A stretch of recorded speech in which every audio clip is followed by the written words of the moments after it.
நிறைய பேர் வீடியோ பார்க்குறீங்க, ஆனால் லைக்கே பண்ண மாட்டேங்கிறீங்க. ஆனால் தயவு செஞ்சு உங்களோட ஃபியூ மினிட்ஸ் ஸ்பெண்ட் பண்ணி ஒரு லைக் மட்டும் இந்த வீடியோக்கு போட்டுட்டு அதுக்கப்புறமா வீடியோவை பார்க்க ஆரம்பிங்க. உங்களுக்கு வேற எதனா ஒப்பீனியன் இருந்தால் அதை கமெண்ட்ல சொல்லுங்க. அதே மாதிரி சேனலுக்கும் மறக்காம சப்ஸ்கிரைப் பண்ணுங்க. வாங்க வீடியோக்குள்ள போகலாம். ஹைஜினோட அம்மாவை கண்டுபிடிச்சு பார்க்கும் அவங்களுக்கு கால் பண்ணி ஹைஜின் இறந்து போயிட்டான்ற விஷயத்த சொல்லிடுறான். இதை கேட்டு அவங்களும் ரொம்ப ஷாக் ஆயிடுறாங்க. பார்க்குக்கு இந்த விஷயம் ரொம்பவே கஷ்டமா இருக்கு. இது வேற கொலை கேஸ், அதனால அவ்வளவு சீக்கிரம் பாடியை தரமாட்டாங்க. கண்டிப்பா லேட்டா தான் தருவாங்க. அது மட்டும் இல்லாம அடுத்தது யாரோ ஐ விட்னஸ் வேற வரப்போறாங்கன்னு வேற சொன்னாங்க. இதெல்லாம் நினைச்சு பார்க்கும் போதே எனக்கு உடம்பு ஃபுல்லாவே புல்ல அரிக்குதுன்ட்டு ஃபீல் பண்றான். பார்க் இவ்வளவு ஃபீல் பண்றதுக்கான காரணம் ஹைஜின் காணாம போய் 2 வருஷத்துக்கு மேல ஆகுது. ஆனா இது வரைக்கும் ஹைஜின் காணும்னு ஒருத்தர் கூட தேடல. இத்தனைக்கும் இது ஒரு சின்ன ஊரு, சியோல் கூட கிடையாது. ஒரு பொண்ணு காணாம போயிருக்கானா, அவ கூட வேலை செஞ்சவங்களோ இல்ல அவளோட ஃபேமிலியோ ஒருத்தவங்க கூட அந்த பொண்ணு என்ன ஆனான்னு கண்டுபிடிக்கவே ட்ரை பண்ணல. நான் காணாம போயிட்டீங்கன்னா நீங்க என்ன பண்ணுவீங்கன்ட்டு கேக்குறான். அதுக்கு ஹெட் ஆஃபீஸர் பதில் சொல்றதுக்கு முன்னாடியே, நானும் ஹைஜின் மாதிரியே தான் இந்த ஊர்ல தனியாளா இருக்கேன். எனக்கும் சொந்தம்னு சொல்லிக்கிறதுக்கு யாருமே கிடையாது, ஃப்ரெண்ட்ஸும் கிடையாது. எனக்கு இந்த ஊர்ல தெரிஞ்ச ஒரே ஒரு ஆளு நீங்க மட்டும்தான். நான் ஒரு வேலை காணாம போயிட்டுனா எனக்காக நீங்க வந்து தேடுவீங்கல்ல, நான் காணும்னா பாப்பீங்களான்ட்டு கேக்குறான். ஆனா ஹெட் ஆஃபீஸர் அதுக்கு அந்த வாரண்ட் வேணும்னு கேட்டல, அது ரெடி ஆயிடுச்சு, போய் அங்க என்ன இருக்குன்னு பாருன்ட்டு துரத்தி விட்டுறாரு. பார்க்கு ஹைஜினோட வீட்டுக்கு போயிட்டு அவளோட திங்ஸ் எல்லாத்தையுமே எடுத்துக்கிறான். அப்ப அந்த ஹவுஸ் ஓனரும் அங்கதான் இருக்கான். அவனுக்கு ஹைஜின் தான் அந்த இறந்து போன பொண்ணுன்னு தெரிஞ்ச உடனே, ஹைஜின் எப்படி இறந்து போனா, அவளை யாருன்னா கொலை பண்ணிட்டாங்களா, எதனால கொலை பண்ணிட்டாங்கன்ட்டு பக்கத்துல நின்று நோண்டி நோண்டி கேட்டுட்டே இருக்கான். ஆனா பார்க்கு அந்த திங்ஸ்ல எதனா அவனுக்கு யூஸ்ஃபுல்லா கிடைக்குமான்ட்டு தேடுறான். எல்லாமே புக்ஸ் பேக்னு தான் இருக்கே தவிர ஒரு பர்ஸோ இல்ல வாலெட்டோ இல்ல டைரியோ கூட கிடைக்கல. ஆனா அவனுக்கு அங்க யூஸ்ஃபுல்லா ஒரு க்ளூ கூட கிடைக்கல. என்னடா ஒரு க்ளூ கூட இல்லையேன்னு ஃபீல் பண்ணும்போது அந்த இடத்துக்கு ஹன்சு வந்துடுறா. வந்த ஹன்சுவும் இப்பதான் ஓனரை பார்த்தேன், அவர் நீங்க இங்க தேடிட்டு இருக்கீங்கன்னு சொன்னாரு, அதான் உங்களை பார்க்க வரலான்ட்டு வந்தேன்ட்டு சொல்றா. ஆமா, இந்த கேஸ்க்கு நான் தான் இன்சார்ஜ், அதான் எதனா க்ளூ கிடைக்குமான்னு தேட வந்தேன்ட்டு பார்க்கும் சீன் போடுறான். ஹன்சுவும் அப்படியே நடந்துகிட்ட வரா. அப்ப அவளோட கொடை மாட்டி அங்க இருக்கிற ஒரு புக்கு கீழே விழுது. அந்த புக்கு அந்த ஹைஜினோட போட்டோஸ்லாம் இருக்கிற புக்கு. அதை பார்த்தோன்னே ஹன்சுக்கு ஒரு மாதிரி தோணுது. ஆனா அவர் ரியாக்ட் பண்றதுக்கு முன்னாடியே பார்க்க அந்த புக்கை எடுத்து வச்சிடறான். இவ வந்து அடுத்த செகண்டே இப்படி பொருள்லாம் விழுந்தோடனே ஹன்சுவும் இப்பெல்லாம் வந்து நான் உங்களுக்கு தொல்லை கொடுக்குறேன்ட்டு ஃபீல் பண்றா. ஹன்சு ஃபீல் பண்ண உடனே பார்க்கால தாங்கிக்க முடியல. நீ எப்ப வேணாலும் வந்து என்ன வேணாலும் பண்ணலாம், எதுக்கு இந்த மாதிரிலாம் பேசுறீங்கன்ட்டு சொல்றான். அப்ப ஹன்சு, நான் போலீஸ் ஸ்டேஷன்ல இருந்து தான் வரேன், இன்னைக்கு கூப்பிட்டு இருந்தாங்க, என் அக்காவோட அட்ரஸ் அவங்க கண்டுபிடிச்சு கொடுத்துட்டாங்கன்ட்டு சொல்றா. அப்புறம் என்ன, அக்காவும் தங்கச்சியும் ஒன்னா மீட் பண்ண போறீங்க, ஒரே பெரிய ரியூனியனா இருக்க போதுன்ட்டு பார்க்கும் சொல்றான். இன்னொரு விஷயம் கேட்கணும்னு நினைச்சேன், அன்னைக்கு ஒருத்தனை அரெஸ்ட் பண்ணோம்ல அந்த வீட்டுல இருந்து, அவனை ரிலீஸ் பண்ணிட்டாங்களான்ட்டு ஹன்சு கேக்குறா. ஆமா, அதை வேற ஏன் கேக்குறீங்க, எனக்கும் அந்த விஷயம் ரொம்பவே டென்ஷன் ஆக்கிடுச்சு.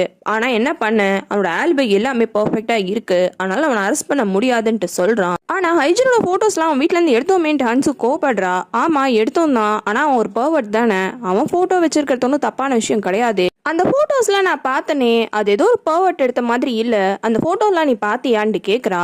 நானும் பார்த்தனேன்ட்டு பார்க் சொல்றான். நீ அந்த போட்டோஸ்லாம் பாத்தியா, அதுல அவன் ஹைஜினை ரொம்பவே ரசிச்சு எடுத்திருக்கான். ஹைஜின் நிக்கிறது பாக்குறது திரும்புறதுன்னு அவளோட ஒரு மூமெண்ட்டையும் அவன் அவ்வளவு பொறுமையா எடுத்திருக்கான். நீ சொல்ற மாதிரி அவன் பர்வர்ட்டா இருந்தா அந்த மாதிரி எடுத்திருக்க மாட்டான். அவனுக்கு ஹைஜின் மேல ஏதோ ஒரு ஃபீலிங் இருக்கு, ஏதோ ஸ்பெஷலான ஃபீலிங் மட்டும் எனக்கு தெரியும், ஆனா என்ன ஃபீலிங்னு தெரியாதுன்ட்டு சொல்றா. உடனே பார்க்கும் அங்க கிடைச்ச எல்லா போட்டோஸுமே கொண்டு போய் அவனோட போர்ட்ல மாட்டுறான். பார்க்கும் அந்த போர்ட்ல போட்டோஸ்லாம் செட் பண்ணிட்டு ஹன்சு சொன்ன விஷயத்தையும் யோசிச்சு பாக்குறான். அந்த போட்டோஸை பார்த்தோன்னே அவனுக்கு ஏதோ ஒரு விஷயம் தோணுது. ஹன்சுவும் போலீஸ் கொடுத்த அட்ரஸை வச்சு போறா. ஆனா அங்க ஒரு ஆர்ஃபனேஜ் இருக்கு. ஆர்ஃபனேஜ்ல போய் அவ அக்காவை பத்தி விசாரிக்கிறா. அப்ப அங்க இருக்கிறவங்களும் நார்மலா குழந்தையா இருந்தா ஆர்ஃபனேஜ் அட்ரஸை தான் அவங்கள ஹோம் அட்ரஸா கொடுப்பாங்க. ஆனா நீங்க சொல்ற ஆளு ரொம்ப பெரியவங்களாச்சே, அவங்க எதுக்கு ஆர்ஃபனேஜோட அட்ரஸை அவங்க அட்ரஸா கொடுத்துருக்காங்கன்ட்டு கேக்குறா. ஹன்சோட அக்கா குழந்தையா இருந்த போது இந்த ஆர்ஃபனேஜ்ல தான் இருந்திருக்காங்க. அந்த டீடைல்ஸ் எல்லாத்தையுமே ஹன்சுவும் பாக்குறா. பார்த்தவ இது என்ன டேட்டுன்னு அங்க இருக்கிறவங்கள்ட்ட கேக்குறா. இதுதான் டிஸ்சார்ஜ் டேட்டு, இந்த டேட் அன்னைக்கு தான் அவங்க இந்த ஆர்ஃபனேஜ் விட்டு போயிருப்பாங்க. ஒரு நிமிஷம் இரு, இந்த பொண்ணு ஹை ஸ்கூல் படிக்கும் போதே இங்க விட்டு வெளியில போயிருக்கா, எதுக்காக அவ போகணும், அவ போன ரீசன் கூட இங்க மென்ஷன் ஆகலையே, எனக்கு இந்த விஷயம் எல்லாம் கொஞ்சம் ஸ்ட்ரேஞ்சா தான் இருக்குன்ட்டு சொல்றாங்க. உடனே ஹன்சுவும் இந்த ஆர்ஃபனேஜ்ல ரொம்ப வருஷமா யாருன்னா ஒர்க் பண்ணவங்க இருக்காங்களா, என்னோட அக்காவை அவங்களுக்கு தெரியறதுக்கு வாய்ப்பு இருக்குல்லன்ட்டு கேக்குறா. அவங்களும் யாரோ ஒரு ஆளை சொன்னோன்னே ஹன்சுவும் அவங்கள பாக்கிறதுக்காக போறா. அந்த ஆர்ஃபனேஜோட கேன்டீன்லயே ஒரு லேடி ஒர்க் பண்ணிட்டு இருக்கா. அவகிட்ட போயிட்டு என்னோட அக்காவை தெரியுமான்ட்டு ஹன்சு கேட்கும் போது அவ இந்த ஆர்ஃபனேஜை விட்டு ஓடி போயிட்டா, யாருக்குதான் இங்க இருக்கிறது பிடிக்கும், நான் கூட இந்த ஆர்ஃபனேஜ் விட்டு நிறைய வாட்டி ஓடி போயிருக்கேன், கடைசியில பாரு நானும் இந்த ஆர்ஃபனேஜ்ல தான் ஒர்க் பண்ணிட்டு இருக்கேன், அப்புறம் அவளை பத்தி நீ ஏன் கேக்குற, நீ தான் அவளோட தங்கச்சியான்ட்டு கேக்குறா. உடனே ஹன்சு ரொம்ப சந்தோஷமா, என் அக்கா என்னை பத்தி உங்கள்கிட்ட சொல்லிருக்காங்களா அப்படின்ட்டு கேக்குறா. ஆர்ஃபனேஜ்ல ஒரு ரூமர் போயிட்டு இருந்தது. ஜுங்கோட தங்கச்சி கனடால இருக்காளாம். அவளோட லெட்டர் வராம ஜுங்குக்கு கொஞ்சம் பைத்தியம் பிடிச்ச மாதிரி ஆயிட்டான்ட்டு சொல்லிட்டு இருந்தாங்க. கனடால இருக்க தங்கச்சியா அப்படின்னு கேட்டு ஹன்சு ஷாக் ஆயிடுறா. ஏன் நீ இல்லையா அந்த தங்கச்சின்னு கேக்குறா. இல்ல அந்த தங்கச்சி நான் தான்ட்டு ஹன்சு சொல்றா. நீ தானா ஏமா லெட்டரே அனுப்பல, உன் அக்கா உன் லெட்டருக்காக எவ்வளவு வெயிட் பண்ணிட்டு இருந்தா தெரியுமா, கடைசியில அவ பண்ண விஷயம் எல்லாம் சொல்லவே முடியாது, அந்த அளவுக்கு பண்ணி விட்டுட்டா அப்படின்ட்டு சொல்றா. அப்படின்னு அக்கா பண்ணாங்கன்ட்டு ஹன்சு விசாரிக்கும் போது உன்னோட அக்காவா மெயில் பாக்ஸை தள்ளி வரவே மாட்டா, நைட்டு டேன்னு பார்க்காம அதுக்கு பக்கத்துலயே உட்காந்துட்டு இருப்பா, சாப்பிட மாட்டா, தூங்க மாட்டா, ஏன் தண்ணி கூட குடிக்க மாட்டா. ஸ்டார்டிங்ல இதெல்லாம் சரி ஏதோ அடம் பிடிக்கிறான்னு தான் நினைச்சாங்க எல்லாருமே. ஆனா போக போக இது எல்லாமே ரொம்ப மோசமாயிடுச்சு. அதுக்கப்புறமா திடீர்னு ஒரு நாள் காணாமே போயிட்டா. இங்க இருக்கிறவங்களும் உங்க அக்கா காணும்னு கம்ப்ளைண்ட் பண்ணாங்க. போலீஸ் எப்பயும் போல வந்து அவளை தேடுற மாதிரி நடிச்சாங்க. அதுக்கப்புறமா நிறுத்திட்டாங்க அவங்களும். இதெல்லாம் நடக்கிற விஷயம் தான் அவங்களுக்கும் தெரியும். என் அக்கா எங்க போயிருப்பாங்கன்னு உங்களுக்கு ஐடியா இருக்கான்ட்டு ஹன்சு கேட்கும் போது எங்கிட்ட ஏன் கேக்குற, அவ அம்மாவை தேடி போயிருப்பான்ட்டு சொல்றா. இது கேட்டு ஹன்சு ஷாக் ஆயிடுறா. அம்மாவா அப்படின்னு கேட்கும் போது ஆமா, இங்க இருக்க பசங்கள்லாம் அவளை பைத்தியம்னு சொன்னதுக்கான முக்கியமான காரணமே அதுதான். இங்க இருக்கிற பசங்க யாருக்குமே அம்மாவே கிடையாது. ஆனா அவ எப்ப பார்த்தாலும் என் அம்மாவை தேடி நான் போறேன்னு சொல்லிட்டே இருப்பா. ஹன்சும் அவளோட ஐடியா வச்சு அவங்க அம்மா அப்பாவோட டீடைல்ஸ் எல்லாம் எடுக்கிறா. அதுல தெளிவா அவளோட அம்மா இறந்து போயிருக்காங்கன்னு மென்ஷன் ஆகிருக்கு. அம்மா இறந்து போயிட்டாங்கன்னா அப்ப அக்கா யார் அம்மான்னு சொல்லிருப்பாங்கன்ட்டு யோசிக்கிறா.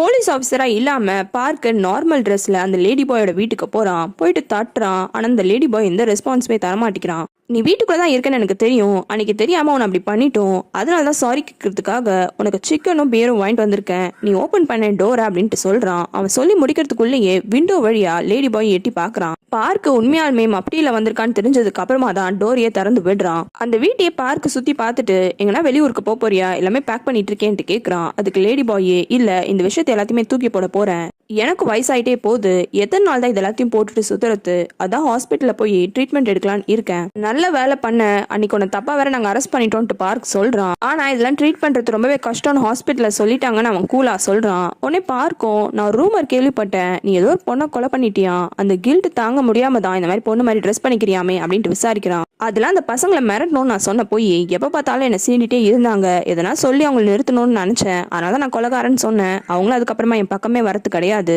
ஓ எனக்கு இப்பதான் புரியுது, அவங்கள மிரட்டுறதுக்காக தான் நீ இந்த மாதிரிலாம் பொய் சொன்னியா, அவனோட வீட்டுல இருந்து ஹைஜினோட போட்டோஸ்லாம் எடுத்தோம், அவளை ஏன் நீ போட்டோ எடுத்தன்ட்டு கேக்குறான். அதுக்கு லேடி பாயும் ஹைஜினா அவ ரொம்பவே அழகா இருக்கான்ட்டு சொல்றான்.